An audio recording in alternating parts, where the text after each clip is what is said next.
believe. It is you. Because you see me, you believe. Blessed are those who have not seen me, and yet. All right, folks, a scene from A Son of God by Mark Burnett. And joining us now, right here, right next to me, I'm happy to say, David Limbaugh, Newsmax contributor, syndicated columnist, and best-selling author. And his new one is Jesus on Trial, A Lawyer Affirms the Truth of the Gospel. You see it right there up on the big screen. Hello, David Limbaugh. Good time. Good to see you. Good to see you. Yes, thanks for coming by. I really appreciate it. This book, it's really personal for you because you were not always a believer. That's correct. How to talk about your journey? Well, Rush and I were raised in a great Midwest Christian family, and we went to church every Sunday, and our parents raised us right, so I'm not blaming them. I'm blaming myself for the message not sticking. I'm just ADD, whatever you want to call it. I'm a flighty little kid, and I was confirmed and did all the things you're supposed to do.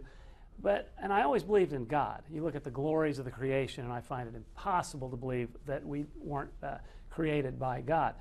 But I didn't believe necessarily in the God of the Bible. And so when I reached college age and whatever, you do these philosophical musings, you take humanities class, and you think you can bootstrap your way into knowledge of the Creator by creating him in your image. Well, I had this moral idea because I'm a moral being of what a moral God would be like.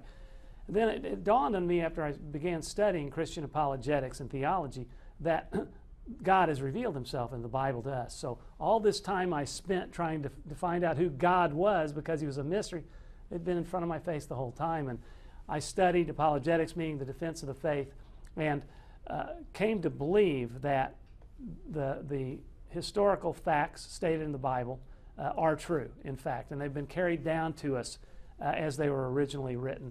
And so I believe in the God of the Bible, and it's an exciting thing to be holding that book in your hands, believing it is actually the Word of God. It takes a whole new life then of its own.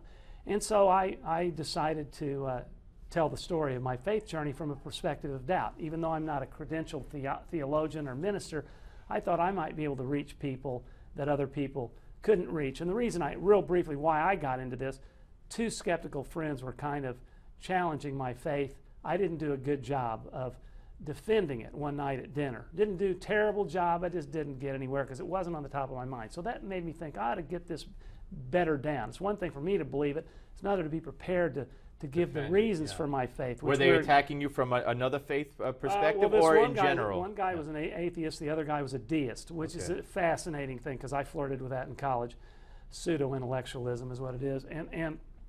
But anyway, and then the very next week, within a few days, Harry Crocker at Regnery invited me to do this very book, and I said, this could be a providential prompting. I'm not saying it is. Really? Out of the blue? Out of the blue, and he and I are, he's Catholic, I'm Protestant, but we've been friends for a long time. I've written 5 books for Regnery, and close friends with him, and he knew I was into theology, and he's into it, and he said, I think it'd be great. A lawyer looks at the Gospels. I said, yeah, but I mean, I'm not any special.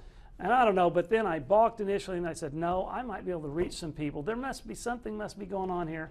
So I decided to do it. Well, I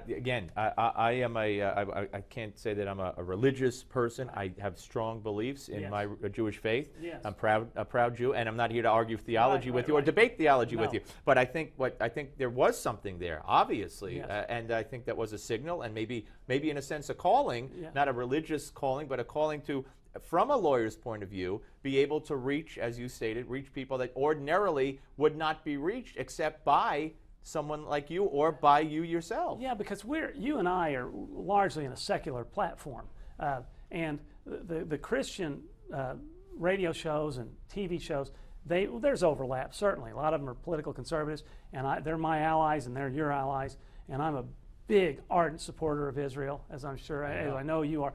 And we're tied at the hip, Jews and Christians, as far as I'm concerned. But I still think we don't, some Christian theologians don't have that reach. They just don't go there. They'd like to.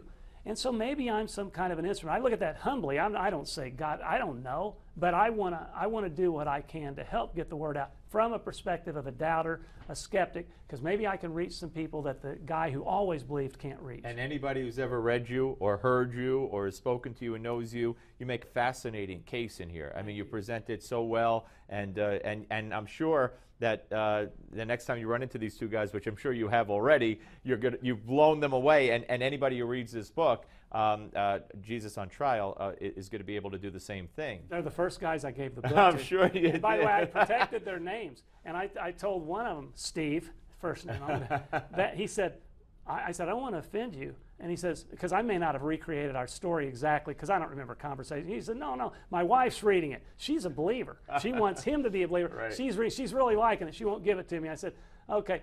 He wants to go to dinner again in a few weeks, because it's about a year. You need to bring a camera crew and a microphone. I want to see that. But what I'm going to tell him is, can we talk about something else? Because I need an idea for a new book for next year.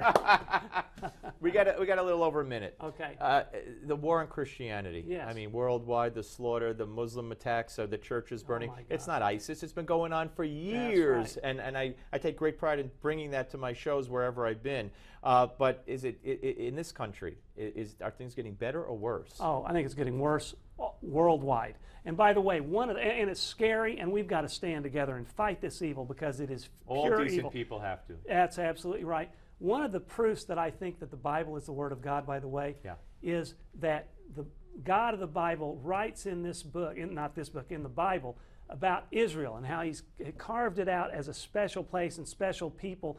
And the people will always remain protected by God. And here we are, 2,000 years they've been separated. And in 1948, they were reunited. Most nations, once they're dispersed for 5 generations, they never come back. The land of Israel came back, and they survived 3 wars against unbelievable odds. And here they are fighting strong. The world against them, and they're holding up strong as God's people. And this president pushing them away. Oh my gosh. Pushing them away. Anti-Israel. David, thank you. Great to see you, Thank sir. you. Great to see you. Folks, the book, Jesus on Trial, a lawyer affirms the truth of the gospel. Read all about that and his documentation of what he believes is the proof, and also his own personal story, which is fascinating. The one and only David Limbaugh, ladies and gentlemen. We'll be back with New York Times best-selling author Linda Davies after the break. But first, your Newsmax Now update.